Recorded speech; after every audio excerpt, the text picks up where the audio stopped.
Good morning, everyone. Welcome back to the most interactive wrestling show on the interweb. Welcome back to Wrestling with Omer. I am your host, Omer Q. As always, we've got a fun show planned for y'all today. It is January 26th, 2025. Yes, you heard that right. It is 2025. We are all growing older and older along with the days, but I'm glad you could spend your morning with me. We've got so much to get into. Cody Rhodes, Hangman Page, what the hell happened at Saturday night's main event, which I did get a chance to watch through, and, of course, the big stuff coming out of Collision. All that much more coming up in this video. Remember, this is a fan-run show, so you guys want to dictate what direction we go in. The best way to do that is by leaving a chat. You guys leave a chat.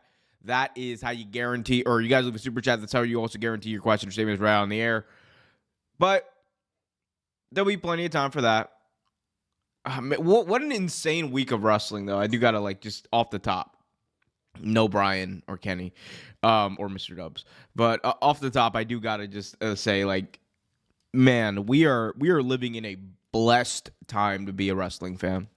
When you look at the landscape of wrestling right now, even if you just look at WWE and AEW and TNA, North American wrestling, there is so much pro wrestling on TV that is out there and available for people to watch that, a couple of years ago, we could not have imagined meaningful professional wrestling to the level that it's at now. I mean, pre-AEW, pre-2019, pre-2018, it was WWE and a whole lot of nothing else. And a lot of times, under Vince McMahon, that version of WWE, it indeed was a whole lot of nothing. So, I'm just glad that we can... I'm just glad that we're in a place where we got this now, where we got some more meaningful professional wrestling on TV. It's just great. It's fantastic. I can do captions on this. I just realized OBS allows me to do captions. I am learning so much, guys. Anyway, but guys, as you know, leave your questions in the chat. Be sure to leave a thumbs up. Be sure to subscribe if this is your first time. First of all, welcome to those of you if it is your first time here. We have fun. We do our thing. We get really weird in the best way possible on this show. So guys, sound off in the chat. Hopefully everyone's having a great Sunday morning or Sunday in general, wherever you are in the world. Let's talk about Saturday night's main event. All right. So I did not get a chance to watch Saturday night's main event all the way through live. I was watching Collision, and then I had to go deal with something else later on. So did not get a chance to watch Saturday night's main event live, but ended up watching it late last night / earlier this morning. And one thing I can tell you is that it was precisely what it was promised to be. And I don't mean that in a positive way. I don't mean that in a negative way. I mean that in a pretty neutral way, in that it was a glorified house show. And that is not a means to diminish anyone's talent or whatever, but it is what it is. And that's what WWE's promised this kind of show to be. Saturday night's main event, I think people have it in their heads that it's a PLE level event, which, again, sure, if in your mind a PLE level event does not progress storylines, if in your mind a PLE level event does not move the needle as far as what's on TV, then that's fine. But at the same time, I don't think it's the biggest thing to go out of your way to watch on a Saturday night when, let's be honest, unless you're me last night, you didn't have much else to do other than watch wrestling. So we'll see. Anyway, so we got Saturday night's main event. I thought the best thing on that show by far was the match between Sheamus and Bron Breakker, having watched it back. I thought they killed it. They told a very good story, and I think there's potential for this to actually move further down. Because right now, Sheamus is in a weird place where he's he's really trying to drive home this point that his goal, one of the last things that he needs to do in order to end his career on a high note, or like put this part of his career to rest, is win the WWE Intercontinental Championship. So in his eyes, right, he wants to go out like with a win. In his eyes, he wants to make sure that he's able to like accomplish that goal and then go off into the sunset in whatever way that may be. And I think that there's potential there for some awesome storytelling. I think there's potential there for Sheamus to like go out, have a good match with Braun Breaker at WrestleMania. And I wouldn't even be mad if he was the guy to take the belt off of Braun Breaker if that's the story you told. I think there's a lot of potential in that story. So regardless, I also see someone's trolling in the chat. Yo, guys, don't be a dick in the chat, or else you'll end up like Dave25 and you'll get like banned. Which I am quick on that trigger. I will ban you. I'll ban you, baby. I'll ban you harder than Scott Steiner got banned from WWE for like a couple of years. All right. Anyway, but I think there's like definitely potential for great storytelling there, and it's something that I would like to see. So for me, for my money, I thought that was the best thing. I was less of a fan of what ended up happening with the whole Jacob Fatu Braun Strowman match, because look, I understand what they were trying to do. I just don't think it hit. I do not think that their goal of trying to make Jacob Fatu into this like monster who can't play by the rules and blah, blah, blah, blah, blah. I just don't think that ended up being the way it came across. I thought it ended up coming across as like, all right, well, they're not going to do the thing. They're not going to give you Jacob Fatu like beating that ass and beating a guy clean in the middle of the ring. It's just a way to extend it. And I think that's kind of what I saw it as. And again, I might be too into it, whatever.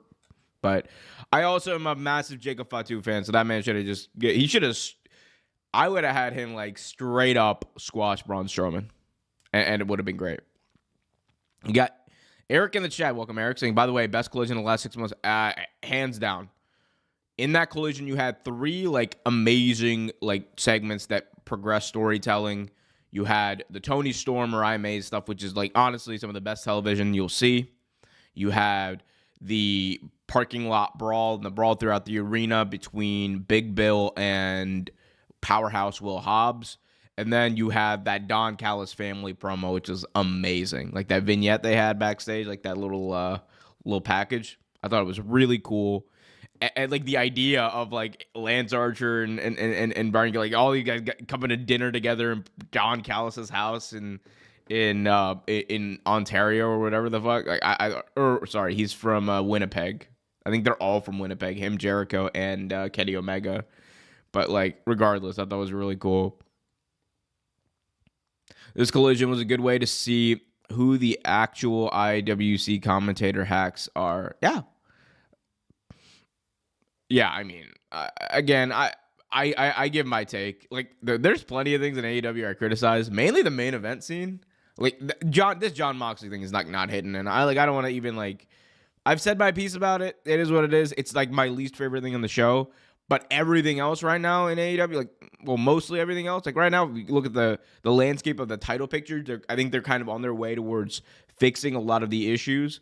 Like you got. You're building up towards Konosuke Takeshita versus Kenny Omega, which is great. Eventually, we're going to get Okada versus Omega, and you're also putting the belts on the Hurt Business. Like this is, you can see that there is a shift in AEW right now, and it is for the better, at least for the most part. Main event scene, I mean, it is what it is. We got Mike in the chat. What's up, Mike? How you doing, bro? How y'all doing? Guys, be sure to leave a thumbs up so as many people as possible end up in this stream. But it was good to see JR on commentary. Hey, man, look. Shout out to JR. Shout out to Tony Schiavone. Shout out to Nigel McGuinness. I love Tony. I don't even know what else to say at this point. I love Tony Schiavone, but my God, bro, get that man off a collision. Get that man off of commentary. Like, I don't. Oh my goodness, he's oh. Like I don't need that. Like, Tony is a great mind for wrestling, and I understand why he's backstage. I understand why he's essentially TK's right-hand man or one of his right-hand men. But I'm also like, goddamn, Bram. Like, I'm done. Like, I can't deal with this commentary anymore. But it was good to see JR.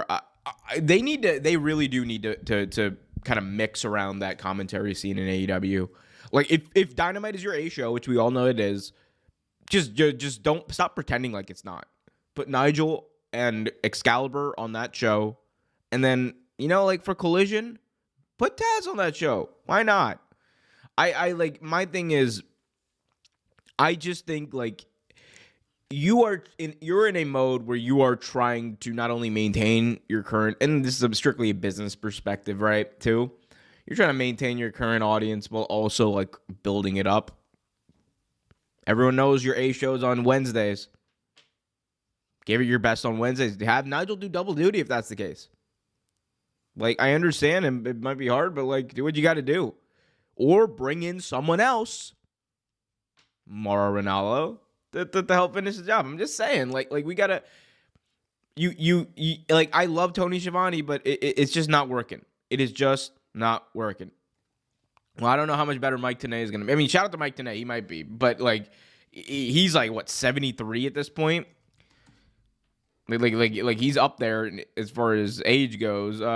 Yeah, he's like 70 years old. So, and I'm not trying to say he can't do it, obviously, but, like, I'm talking about, like, full on, like, Larry Zbyszko, just so that man can come out and be and like do the whole, like, yo, like, I swear to God, Larry Zbyszko is the funniest commentator of all time, because he did not give a shit about what was happening in the ring. If you go back and watch WCW, my man was he was such a carny, and I love it in the best way possible. I'm gonna get shit for that one, but whatever. But he was such a carny that my man, at the beginning of, like, every WCW show that he called, like, people would be chanting Larry, and he would just like Shivani's, like, plugging the matches and everything, and he just gets up and he goes, and like he turns around, like, it's all about him. Like, this is the Larry Zbyszko show. Ain't no Nitro, ain't no Thunder. This is Larry Zbyszko TV right here. But shout out to Larry Zbyszko, living legend. Oh, I don't know how that happened. We changing lights now. This is, well, can't be having all this. That's live. What does JR say? It's live TV, pal. Why did JR go? It sound like Goofy right there. What needs to happen to Jericho?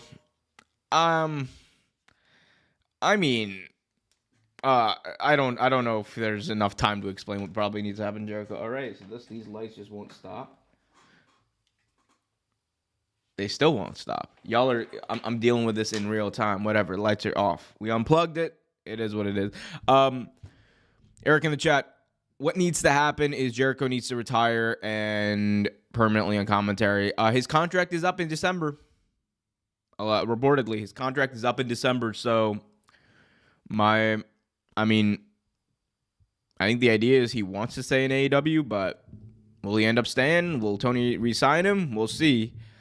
If not, I think he goes back to WWE, and I think he's going to get paid a good amount of money to go back to WWE.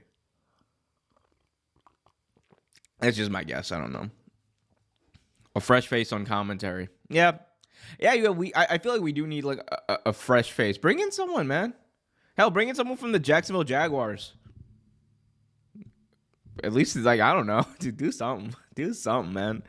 That's like one of my biggest regrets of the W, like, as far as, like, the show, like, that's honestly one of the big reasons why, like, I attend a lot of AEW shows, is because I'm like, I found that I enjoyed a lot more in person than I do when I hear the commentary. And the commentary is not, like, the worst thing in the world. It's not like I'm listening to Pat McAfee. Oh my God. Look at Braun Strowman. Look at the stridations in his muscle. Oh my God. Oh my God, Michael Cole, he's doing the thing. Oh shit. He's an ass kicking roundhouse. Like, I like, down at the Pat McAfee. I love his show. Not a fan of his commentary whatsoever. It is horrible. Get a female voice on commentary who's doing that in prime time. Hey, man. Bring her in, man. Bring in Renee Paquette. Let's do it up. Let's do it up. Anyway, guys, be sure to hit that like button, subscribe, hit that notification bell. I do want to talk real quick about this Cody thing because I know that's like the title of the stream and the podcast today. I think we're at a point now in the Cody Rhodes title reign where it's more than fair to discuss kind of like how it's gone. It's been 9 months, potentially right around 9 months since Cody won the belt. And as great as the moment was of him winning finally, even though he should have won at WrestleMania 39, notwithstanding, as great as that moment was, I think we have all come to the same conclusion that outside of this stuff with Kevin Owens, this title reign has been disappointing. And I will maintain that there is always going to be some level of an underwhelming feeling when you have a champion or a challenger, like Cody, who's like the underdog babyface or whatever, like everyone's rooting for him. There's always going to be, like, the chase is always going to be better than the actual, like, reign. And that's fine. That is the case. That goes to show you how much people wanted Cody to win. But, and this is important, there's like levels to disappointment. There's levels to, like, you know, the chase not being as good or like the reign not being as good as the chase, and then the actual reign being pointless. And again, I'm a massive Cody fan. I genuinely enjoy Cody Rhodes as a performer. I think some of the best stuff that he has done in his entire career, like, was when he first, like, turned heel when he left WWE. And he is a draw. He's a babyface. I know Mike literally just said in the chat he's not a draw. I know he's a draw. Cody's definitely a draw. He's one of the few, like, bona fide draws that WWE has right now. But the issue with Cody is, like, the story has not been there. And even, like, the story to finish the belt, if we're being honest, it wasn't a good story.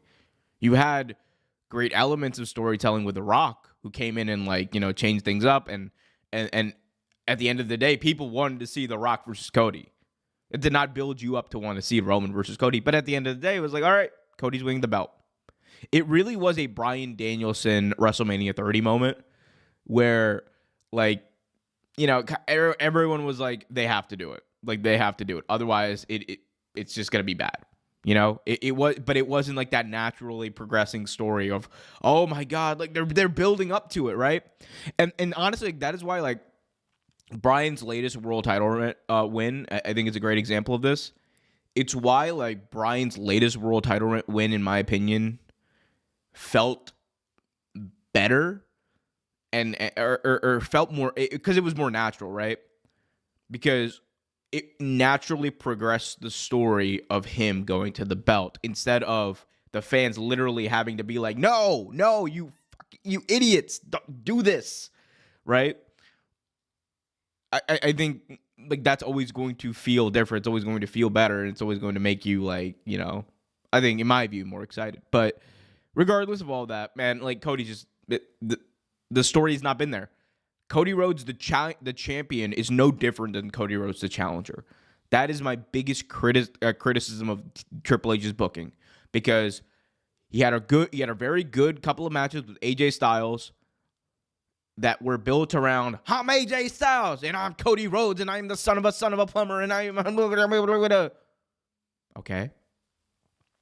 And all right, then he goes in and immediately goes back into the stuff with the bloodline, with that woeful Solo Sikoa stuff that they were trying to do.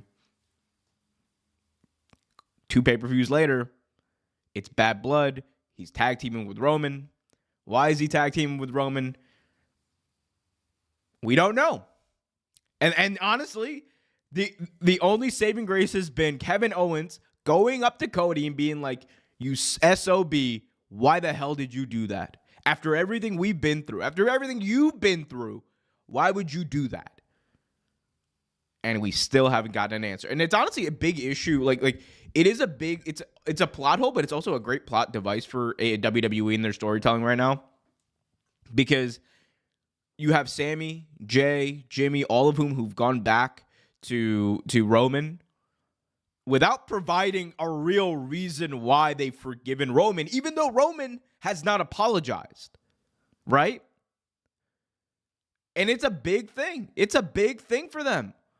And meanwhile, you have three people who've been constantly screwed over by the bloodline and their shenanigans in Seth Rollins, Kevin Owens, and Drew McIntyre, who are all like looking at every single one of those guys like, what the fuck? What are you doing? And again, still not provided a reason as to why they've sided with Roman again. And this is why I think it's a big plot hole, because you haven't explained why all these guys have gone back to Roman. Because they all could have just gotten together. Like if Sammy, Jimmy, Jay all got did their little trios thing or whatever, I think people would be fine with it. And Cody too. People would be fine with it. But Roman is like still like the villain. And that's why like this stuff has been so interesting with Kevin Owens, because he's just like, Cody doesn't have an answer. Cody does not still have an answer as to why he like respects Roman all of a sudden. Every time Kevin Owens like calls him out on it, Cody's just like, when you wear this championship, it comes with the responsibility of the blah, blah, blah. I'm just like, bro, Cody, what are you saying? It's nonsense. I know Cody is capable of cutting good promos. The content is the issue. And it's all on Triple H at the end of the day. I think one of the biggest problems with Triple H as a booker is that at the end of the day, he relies right now way too much on spectacle over story. And there's elements of fantastic storytelling there, but it's like, well, we're going to go to Bad Blood. We're going to go to Atlanta, and we're going to have this big match. It's a spectacle, Roman and Cody tag teaming for the first time. Like, I'm just like, man, what are we doing? There's nothing advancing. And that is the thing, man. You know why AEW recently has gotten a bit of a surge? You know why AEW recently has been better? You know why people are caring about even this Kevin Owens stuff in WWE? Because week to week, there seems to be advancement. That's why people love the Royal Rumble to WrestleMania season so much. Because you know damn well that is the one time a year where you are guaranteed to have WWE week to week to week tell a story that crescendos at the show of shows, the Showcase of the Immortals, the biggest wrestling show in the entire world, WrestleMania. The only difference is it doesn't happen week to week to week to week to week or any other time of the year. And that's a major issue if you're watching wrestling. It's a 52-week a year game. And your WWE, you're telling stories like for at least like 5 to 6 hours a week on the main roster, 2 hours a week on NXT, 1 hour a week on Twitter. And like I understand it's hard, but you have systems in place. That's why NXT has its own booker. That's why the main roster has its own booker. That's why Speed, I think, is like managed by like Bruce Pritchard or something, whatever. Like that's why you have those structures in place. You should be able to do it. But they don't. And Cody has been the biggest victim of that. Because right now, if you look at the most important characters in WWE today, like, genuinely, think about it. Is Cody a top 5 character in WWE? Not wrestler, not performer, character. Roman, Jay, Rhea, Sammy, Kevin Owens, Drew McIntyre, CM Punk, Seth Rollins.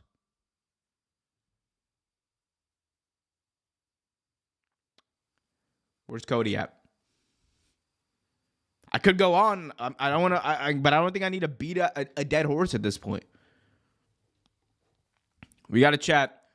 Hey, last time I asked you, main issue with AEW since Ricky Starks was denied a release. More importantly, Tony Khan banned wrestlers from working. I mean, I think Bodyslam.net came out with a report. Cassidy Haynes and company over there came out with a report that kind of like pushed back on that. It's always been the case. Like, I don't understand why people are surprised. It's always kind of been the case that, you know, Tony doesn't necessarily like the idea of AEW contracted talent wrestling around the WWE like sphere ecosystem or whatever during WrestleMania weekend. And I kind of get why, because at the end of the day, like, number one, you're paying them, and do you want them to kind of support that WWE ecosystem when, you know, they could be supporting an AEW ecosystem or they could be doing something else? Because at the end of the day, they are getting paid by AEW. It's not like, you know, they're not. But I also like tend to side with the wrestlers on this, where it's like, well, if I'm allowed to wrestle any indies, then it should be any indies. So I get it. I think that whole thing, though, is much less of a big deal than the Ricky Stark stuff. The Ricky Stark stuff to me has always been weird. I think it has been something that like Tony should have released him. Like it's just that, like, if he wanted out, if he didn't want to, whatever, I don't know what's going on, but if he wanted out, just let him out. Because that was like, and I know people are going to say, well, yeah, it's stupid. You don't let him just walk away for nothing. But at the end of the day, what are they getting out of him right now? They're not having him go to TV and put people over. They're not even talking to him. They're pulling him from GCW shows that he was already advertised for because of seemingly a gripe that management had with comments that Effie had made. And then you turn around and Chris Jericho the next week is working a program that involves Effie. Like, what are we doing? Nonsense, man. The Wall Street Money. Omer, why'd you cut your beard? Oh, yeah. So this is a ritual. At least once a year, you gotta moisturize. That's my thing. I like, because look, man. This thing is great. Yeah, I guess I can go back. This is like, give me 2 weeks, I'll have a beard again. It's not that big of a deal to me. But, you know, the skin, I'm worried about the skin. I'm trying to make sure it's moisturized, hydrated. Trying to make sure, you know, any blemishes that may be pestering and festering, I should say, underneath are dealt with, you know? I ain't trying to be like, I don't know. I ain't trying to be like a Jinder with all the back knee. Shout out to Jinder Mahal. Anyway, what's up, Wall Street Money, though? Good to see you, my guy. We had a few chats. Cody, father, the dream was more of a draw with people. Cody is so, but not. I think Cody is a draw. In my opinion, it's Triple H's booking. It is Triple H's booking. It really is Triple H's booking, man. Like, and I'll be the first to tell you that Tony Khan's booking is bad, but man, Triple H's booking as of recently. I mean, the Bloodline stuff is just like, what are we doing here? I don't even know what's happening with it. Like what are we doing, man? What were we doing? Like, let's be honest. Nah, let's talk about it, man. Because this Solo Sikoa shit, like, all that work to try to build up Solo Sikoa for nothing. For nothing. It's ass, bro. Let's be honest. Let's not kid ourselves. Let's not try to pretend it's anything that it's not. It was ass. It was bad. Jacob Fatu had all of the potential in the world, and we're seeing it before our eyes now. And the only thing they had this man doing for the past, 6 months was a catchphrase. Solo, I love you. They memified him, and now they're trying to present him as a star. And he is a star. Jacob Fatu is a future world champion. Book that. Like, it's going to happen. But my God, bro. Like, what I don't know, man. I don't know.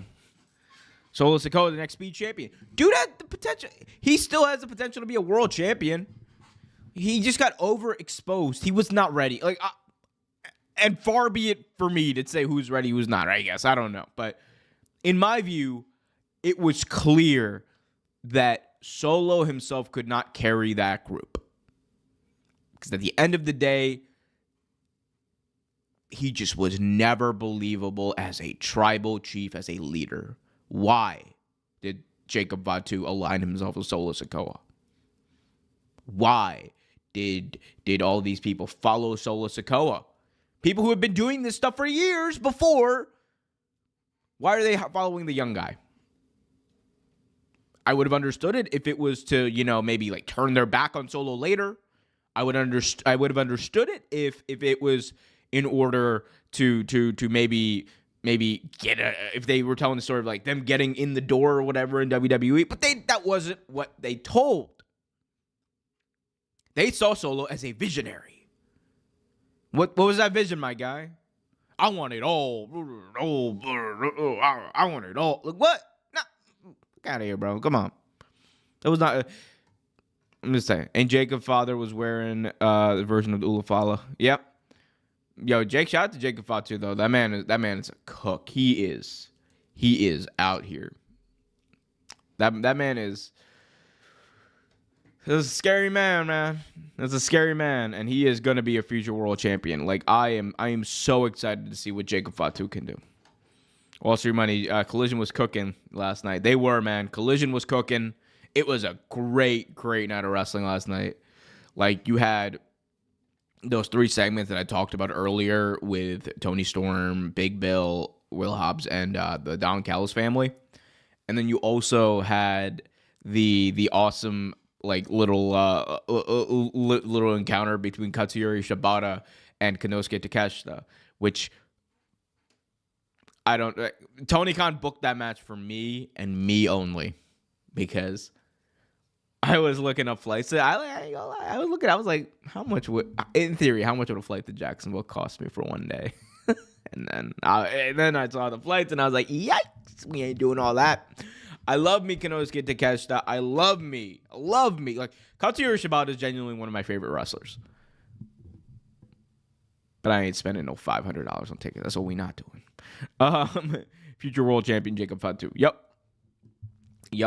I wonder what Shibata. I hope they have Shibata do something at Revolution, because I am thinking about rolling out the Revolution. Although it would be. We would need to see what the real take finances are looking like in order to see that, but yeah, like I'm thinking about going to Revolution. Like that could be a fun show. I am going, for all you people out there who are like, oh yeah, like AEW shows. Number 1, I spent more money going to WWE shows last year than AEW shows. Number 2, more importantly, I'm going to Toronto next month. I don't know. I don't know where I'm going to be sitting. Me, Kenny Baum, just Brian, and Lex gotta decide that. But we doing it, man. We doing it. We're going to Toronto, first Elimination Chamber. It's going to be an exciting time. Tony Khan clearly sees the value in not granting talent their releases in fear of them going to the other promotions, but he's dead wrong. Like, there's nothing to gain. Yeah, I agree. I mean, I also, here's the thing. I think it depends on a case-by-case basis. Like, the Ricky Starks thing is different than, I think, most cases. Like, because Ricky Starks, as far as we know, it's not a case of, like, him refusing to put people over or him refusing to do whatever or even show up. It's just, they're just not calling him to TV.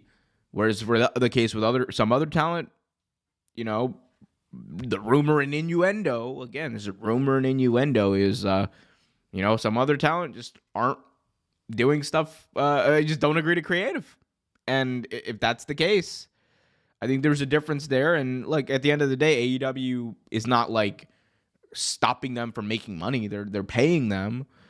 But I do think it's a case-by-case basis, right? I don't think it's cut and dry as, talent want to release. It should be. I mean, look, if you're a talent you want to release, and you're not on TV, you're not doing anything, I'll be like, all right, bye.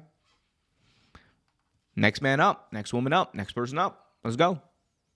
But again, Tony has a much different mindset to those. And I think one of the things that AEW has always said is we are not we're not in the business of stopping people from. We're not in the business of stopping people from or not paying people for their contract. If you agree to an AEW contract, you are going to see that through. I think that's the mentality. And look, for WWE for a very long time, it was a very opposite mentality. It was, you're going to get paid as long as we want to pay you, and then we'll cut you whenever we want. And I think in certain ways it's good, in certain ways it's not great. And is there a happy medium? Maybe. Ricky Stark's going to cut a shoot promo after he gets... Oh, that, like, whatever podcast he does, the Steve... If he does, like, a Steve Austin show podcast, or he does, you know, like whatever shoot promo he's going to do, he is going to cook. It is going to be must-see television. Because, in a way, I think that AEW's also kind of made the situation worse, because we haven't heard much from Ricky Starks. He did that Chris Van Vliet interview, which reportedly AEW did not sanction, where he didn't, like, say anything. He didn't bury the company. He didn't say anything negative. It was a very, in my view, he handled it more professionally than I would if I was in his situation. Like I'll be straight up. He handled it a lot better than I probably would if I was in his situation. And he was very cordial. He was very, very positive even about, you know, everything that's happening in AEW. So, yeah. Mike saying, do you see AEW Fight Forever 2 in the future? Yeah, probably in like 10 years. If you want me to be honest. I mean, I think, like, look, it was, their foray into Fight Forever was what it was. Like, I still enjoy playing the game. Like, I'll pick it up and play. And I think, like, that's for me. Someone who likes to pick up and play stuff. I don't like to, guess why I can't play 2K. It's just too much work. I ain't gonna lie. I don't got time to like learn to do all that stuff. But like I think also like the game was limited, and that was evident. The game was very limited from the you know the story mode to just like the matches that were available. It was just very limited. It was a fun arcade style game, which is why like I can still pick it up and play. But I think they definitely have some work to do before they release their next video game. CM Punk asked for his release, like the first Wembley show, All In, would have gone fine if Tony gave it to him. I don't think they would have sold as many tickets, though. I don't think it would have sold 80,000 tickets if CM Punk wasn't on that show. That's just the truth.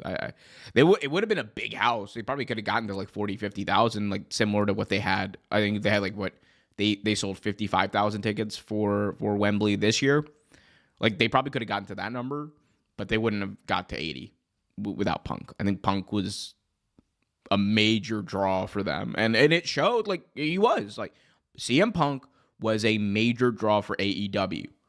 And if you look at the coinciding of the decrease in perception, in attendance, and in viewership for their TV, for AEW, it does coincide with Punk being, and that whole thing that went down. But I also like, and to that degree, I understand why Tony didn't want to release Punk. He was trying to salvage the situation. He did not go about it in the right way. He should have gotten everyone in the room and gotten them to at least talk and made sure that this stuff didn't fester. He should have laid the hammer down with Punk multiple times before, because no, Punk should not be able to kick people out of the arena. No, CM Punk should not be going after like Hangman Adam Page in a promo a year later, when Hangman has said nothing, done nothing ever since like that first interaction. But at the end of the day, like CM Punk was gonna do whatever he's gonna do, and I think Jack Perry saw all that and he was like, "Well, I'm gonna do what I'm gonna do," and what happened. In some ways, it was unavoidable, but I also think it like look. I've said this a lot. I think there's a degree of respect, right? I think there's a degree of respect that Punk, regardless of how much he may have hated Triple H at one point, he respects the consequences of what Triple H could do more than he respects Tony Khan. I think that's it. And people can say, oh, it's because Tony is nice or whatever, but I also think it's because Punk doesn't see Tony as a wrestling guy. He sees Tony as just like a business guy. Whereas Triple H is more of a wrestling guy. Kenny Omega said, "I'm scared of heights," and still had more aura than Ospreay. Nah, bro, that I don't know. They both had unlimited aura. That is genuinely one of the greatest opening segments to Dynamite ever. That whole thing is great, and it was so you could tell it was inspired in a large part by Kenny Omega, because Omega, during his time in DDT in Japan, that man was cooking. That man was cooking, and he picked up like different ways to make a brawl come across like even better. Even to like things like, notice how in the table bump that Lance Archer took, right? Notice that suplex that he took to the table.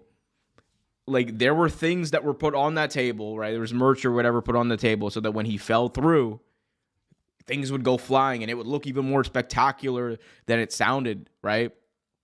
That's what it is. And I really like think that Kenny definitely had an influence over that segment.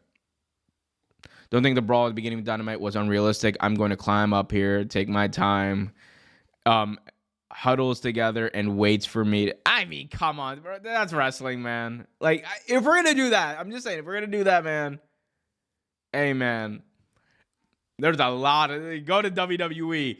It is a lot of slow moving pieces. All right. We want to talk about it. We can talk about it.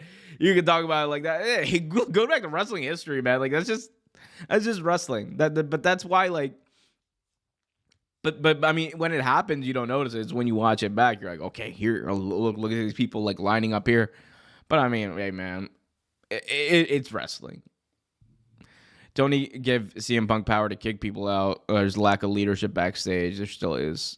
Yeah, I mean, I think that's a fair criticism to make, but I also don't think CM Punk did himself any favor. I think CM Punk wanted out. Like, if you want me to be honest, from the outside viewing in, and this is what it is, I think CM Punk was very disgruntled in AEW, and when he's disgruntled, he's not going to be like, well, I quit and I'm giving up all this money, but he's gonna do little things to like fight back in his own like little in his own way, and I think at the end of the day, like, that's what happened.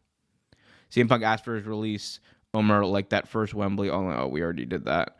We got Leo in the chat. What's up, Leo? Shaved beard and backwards cap. I'm feeling like how do you do fellow kids moment here? Hey, man, look, the hair is a mess. That's why we got the hat on. All right, the hair is a mess. Haven't gotten a haircut. The beard had to hydrate. It's hydration season. All right. Don't worry, give it like a week or two, the beard's going to be back in full effect. It's going to be fine. Wrestling is not the same as it once was. I think wrestling is, man, I think 2025 wrestling is really cooking. Look, New Japan is insane right now. Like, I'm having the most fun watching New Japan, like, as I have in years. And a large part of is due to this new crop of talent that they have. I'm enjoying AEW a lot. And I'm enjoying the lead up that WWE is having to the Royal Rumble. It's dependent on how some of these things go, but I would love to see a situation where Kevin Owens beats Cody Rhodes. I think that's the right decision to make. I think Kevin Owens should beat Cody Rhodes. Whether or not it happens is, of course, up to management. Will it happen? Probably not. I don't think Triple H has the foresight. I think it's more of a, look, all right. Look, it's just what we do here. We tell long-term stories, and these stories are just, they're about building our global presence internationally in 55 million different countries. 50 million of which I've created. Because I'm the game. I'm the, look, we create stories here. That's what we do. Global brand, international, intergalactic brand. In this universe, I'm Triple H. WWE also has slow moving ladder spots. Wait for me to drop. I mean, yeah. Again, we want to talk about it, man. The slowest moving wrestling, the slowest moving spots, and all that kind of stuff. It is WWE. It is like I'm dead, and that's not a knock on WWE either. It's just like the style. The style is a lot slower, a lot more building up to these spots, and it takes longer to get to. I don't think Kevin Owens will beat Cody. I don't think he will, but he should. I would love to see New Japan again. If they undo Bullet Club Sonata, do you think I'll tune in every week? Hey, man, Bullet Club Gabe Kidd is in full effect right now. It's literally like the Dragon Ball Z of booking. Oh, here we go. Probably with long-term stories telling for people with jobs, girlfriends, kids, it's hard for casuals to know what they're talking. I mean, I get that, but I'm also like, God damn, man. Tell me, so, like, I understand that, but like, if that's what it is, then if you're just booking for the casuals, you're not leaning into I mean, it's what it is. I mean, then I got every right to say what I'm gonna say about the show. How can AEW market their talent better? Like Penta just outsold Will Ospreay. It's only been 3 weeks. Yeah. I mean, part of it is they need to up their look. People need to understand this too. Like AEW ups, like they've got upsize in the way that I think people like realize or think they have. Like it is not as easy as, oh, you've been doing this for 5 years. You build out like these systems like that, right? Like WWE's had the benefit of doing this for 40 years. And at the end of the day, I think they have been able to build out these systems for marketing, these systems for producing merch. A lot of it is WWE is able to produce merch that AEW doesn't. That Pro Wrestling Tees, which I believe is the lead producer for AEW's merch, just cannot. Masks are a big part of it. Like the masks that WWE make versus the hologram masks you see at AEW shows night and day. And the fact that Penta never had a mask, the fact that Rey Fenix never had a mask for sale, yeah, it's a big thing they need to work on. I think marketing in general is something they definitely need to work on. They've gotten better at it, and I think Kosha Irby, who is their chief operations guy, has really helped, at least with the event part of it, make things a lot better as far as like the look of some of these shows. You know, they're not running like 20,000 seat arenas anymore where they're filling up like, 5,000 seats. No, they're running unique looking buildings that look fucking cool on TV. And they're not as afraid to like shoot the hard camera side or whatever. Like, and they're making use of the structures in place. Like, look at that Omega moonsault spot. It was amazing because that structure was there. WWE is a lot slower because they sell. Hey, man. Hey, we want to talk about selling.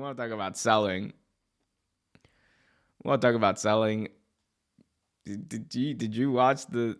No, don't go there. Shout out to Andrew Jackson. WWE is a lot slower because they sell. It's no coincidence that Penta is more over because he actually sold some... He's not more over yet than he was in AEW at his peak. Go watch AEW in 2021. He was... Him and Rey Fenix were like bananas over. It was crazy. Tombstoning someone on the steel steps and that's not the finish. That's crazy. Yeah. Kind of like how tribalism. We love it. I'm just. I mean, it is. I mean, I could. How many crossroads does Cody need to beat Roman? Then Roman still kicks out. I mean, I'm just saying. How many times can Solo's No, don't do it. Don't fall for the bait. I love you, Andrew Jackson. Not the president. Fuck the president. Horrible president. Speaking of AEW cooking, Mariah May, Tony Storm absolutely cooked on Collision. Yep. They absolutely cooked on Collision. It was amazing. You guys' thoughts on the Mariah May, Tony Storm segment? I thought it was fantastic because this is what we've been waiting for. This is what they've been building towards. Tony Storm finally breaking.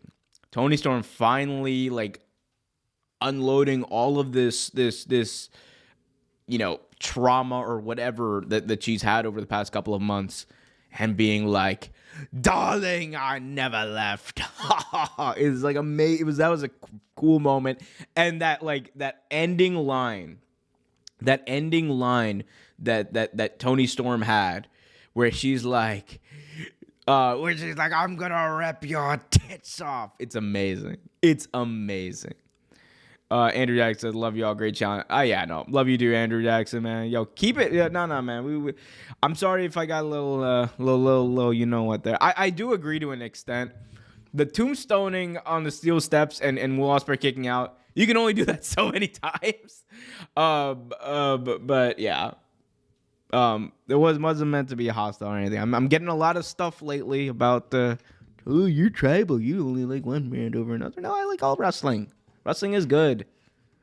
We all got different styles of wrestling we like. That's what it's all about, though. Like, watch what you want, love what you want. Fletcher tombstone Ospreay on the steel step, and then use a finisher on him. Yeah, it was crazy. I will say it was good. Although watching live, you don't even notice that because I was in the arena and I was like, I was like, yo, it's crazy. By the way, guys, be sure to smash that like button. You got Matthew Rodriguez. And now Australia's the second match. Tony Storm wins, but Revolution the third match. The final needs to be a 100% dog color match. That would be cool. That would be really cool if they did that. Well, Wall Street Money, is Grand Slam a pay-per-view? It is supposed to be on TNT and Max. They haven't told us what time. There was talk that it was going to be on TBS. I don't know. My hands are up. But you'll be able to watch it on TNT, apparently. I don't know when it's going to air because I don't think they're going to air it live on TNT.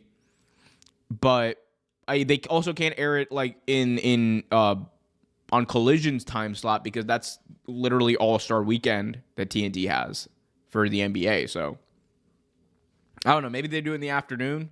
I would just air it on Max Live. Let people watch it live. Why not? And then they can watch it on demand later. But it's supposed to be on Max and TNT. No extra charge on Max. Wrestling is all about moments. I agree. Not even New Japan is about realism. Man, New Japan is about cooking. That's what they're about. In fact, some of the moves they pull in New Japan are far more dangerous than other companies, but the camera shots are so sick. Yeah, I mean, that's the thing, man. Dude, New Japan has like the best like camera production as far as like that goes. Like not like overall production, but like the camera angle, like because like they don't try to hide it. Like AEW and WWE, they try to like do the fast camera cuts to try to hide it. But my God, bro, like New Japan just like nope, elbow right to the back, and it looks nasty, gnarly. Murata gave Tony Khan booked Mariah versus Tony segment. It was great. Make Collision an equal to Dynamite with the roster. Yeah, do you think they'll have a brand split? I don't think they'll ever have a brand. I don't think at this point they will have a brand split. I think, while for me it would be cool. I mean, they effectively have one. I just don't see them going in that full-on direction. I don't think they want to tie themselves down like that because they want to build stuff from Dynamite to Collision and vice versa. But Collision being the A show or being an equal show to Dynamite, I think they would have to get on another night, to be honest with you. I think they'll have to get on another night. Because like, there's a ceiling. Let's be honest. There's a ceiling for Collision right now. And it's right around like 400,000 viewers on Saturday nights. If it was Thursday, maybe it's different. Maybe. Wrestle Dynasty this year was great. Feels like last minute booking. That's because a lot of it was last minute. There was not like too much coordination there. Wrestle Dynasty, the best AEW pay-per-view because New Japan production. I want more Wrestle Dynasty pay-per-views, but I hope they book it better next year. I think they will. We got King Ellie Show. What's up? Saying, who are your predictions for the men's and women's Rumble? I mean, I'll tell you this. Who I want to win, who I want to see win for the men's Rumble is Sami Zayn. Who I want to see win for the women's Rumble is Bianca Belair. Who will win is a very different story. Who will win for the men's is probably either Roman Reigns or CM Punk. Who will win for the women's is probably Charlotte.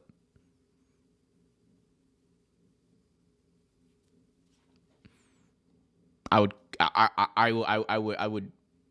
crash out so hard if that's what happened. Apparently, Amazon Prime is going to carry AEW pay-per-views. What? Where'd you hear this?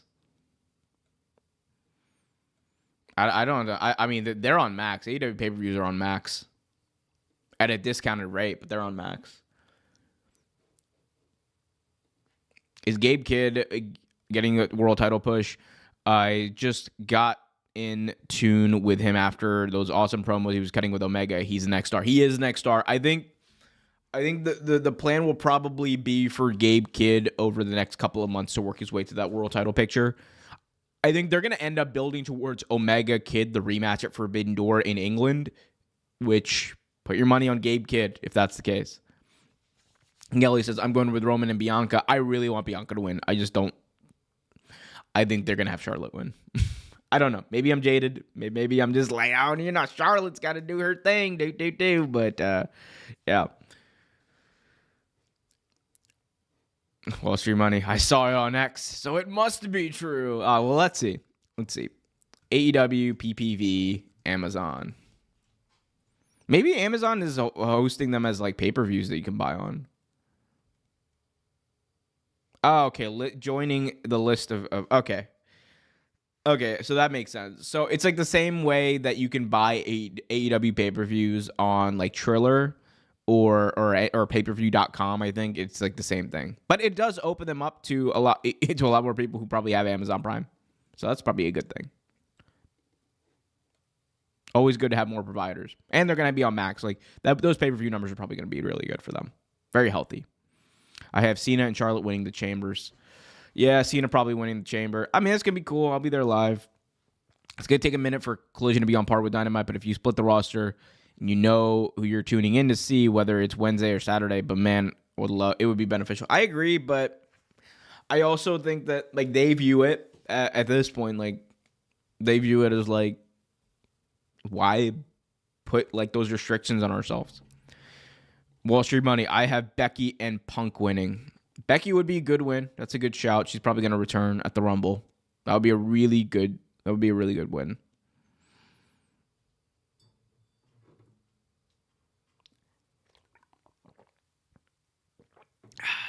Roll Tide. I wanted a brand split for so long. Yeah, it's not happening. Brand split is like WWE can't even say to a brand split. I don't know if AEW will do the same thing. Anyway, guys, I only got a couple more minutes left, and then I gotta head on out and go about my day. Gotta spend some time with family. You know, I'm on my Don Toretto shit today. It's all about family. Someone going to be attacked by the bloodline. Yo, Jacob Fatu. Yo, hold up. No. Jacob Fatu winning. Oh, Jacob Fatu winning would be crazy. He ain't going to win, though. But I would love that spot where it's like Jacob Fatu isn't in the Rumble, but then he attacks someone and he gets in the Rumble. That would be really cool. We'll see. Royal Rumble's going to be a fun time, man. That's the thing, man. Like, even when WWE is dog shit, right? And I'm not saying it's dog shit now, but even when WWE was dog shit, like, the Royal Rumble was still, like, a very fun show to watch because you're like, anything could happen. I can't wait. It's going to be a fun time, Michael. Charlie's going to win, unfortunately. Yeah. I think, I mean, like, look, we'll see. The match is going to be great. But we'll see. I don't want a full brand split. Oh, yeah. I mean, I don't think they're going to end up doing a full brand split anytime soon. Hangman Page baby turn. Oh, you did remind me. I didn't want to talk about this. So, there was a change. According to the Fightful, there was a bit of a change in direction for both MJF and Jeff Jarrett, which kind of involved Hangman Page. Because it looks like the direction they're going in is they're kind of putting the MJF and Jeff Jarrett stuff. Like they pivoted a little bit. And originally like, they were supposed to be like having an ongoing feud. It seems like based off of what happened a couple of weeks ago, they kind of pivoted in at least a direction that was indicated on TV. This is not according to the report, but this is on TV. Was Jarrett's gonna go do his little world title arc, and maybe they'll probably come back to the MJF stuff at some point. But Jarrett's gonna go do his world title arc, while MJF, it seems, gonna have a little bit of maybe mixing it up with Hangman Page. And I thought what they did with Hangman last week was brilliant because not only did they tease this match between Hangman Page and Jeff and MJF, which has never happened before. These two have barely interacted ever on AEW TV. And that's why it was so cool. Like, when you look at, like, some of the matches that AEW still has in its arsenal that it can just unload for a random pay-per-view if they really need it, I forgot how stacked and star-studded some of this stuff is. You could always go back to, like, rematches, like Kenny Omega versus Hangman Page. It's the rematch that everyone wants to see. But then you have matches we've never seen. You have the MJF versus Hangman Page. You have Swerve Strickland versus Kenny Omega. You have Swerve Strickland versus MJF. And the list goes on and on and on. Tony Storm. They got Tony Storm versus Mercedes Moné just sitting there. And at some point, they're going to do it. Man, I'm telling you. They have an arsenal of matches that is just out of this world bonkers. Or as Pat McAfee was like, oh, it's bonkers down there. But yeah. I mean, they've been in the ring, but like never one-on-one, right? They haven't been one-on-one. They did interact at Double or Nothing when MJF dissed Bret Hart. Yeah, kind of, I guess. All right, whatever. But no, they've never had a one-on-one match in AEW. And that's really cool. And I think there's definitely potential for storytelling there. I thought what they did with Hangman, though, was really good. They teased that, and then they had Christopher Daniels come out, and we saw like a side of Hangman we haven't seen for over a year. Because Daniels comes out, he's in a neck brace, and he says, you know, Hangman, that match that we had, it was great. But man, oh man, it ended my career. I've had a slew of neck injuries throughout my life, throughout my career, but your move is the one that did it. And you could see Hangman going, what? Like, just kind of breaking, for a second. Like, what? And then he says goodbye. And Hangman, bewildered, flustered, hysterical, and for the first time in a very long time, conflicted about what he did. Because I think this is like going to be the path that Hangman walks over the next couple of months. Him slowly getting back to the good side. Because at the end of the day, much like Roman Reigns is like the, like it has been positioned at least as the main character of WWE and everything kind of like goes through him. I think in a similar way, the main character of AEW has always been Hangman Page. And I think that them finally getting back to hopefully him being a babyface and him eventually winning the title is going to be cool. Is CD actually retired? Yeah, that was his last match. He is done. Who is the British guy who cut a shoot promo on WWE? What British guy? There's a British guy who's got a shoot promo. British guy. I don't know. But yeah, no, man. Hangman stuff is going to cook. I can't wait. Bring back his old thing. Oh, it'll come back.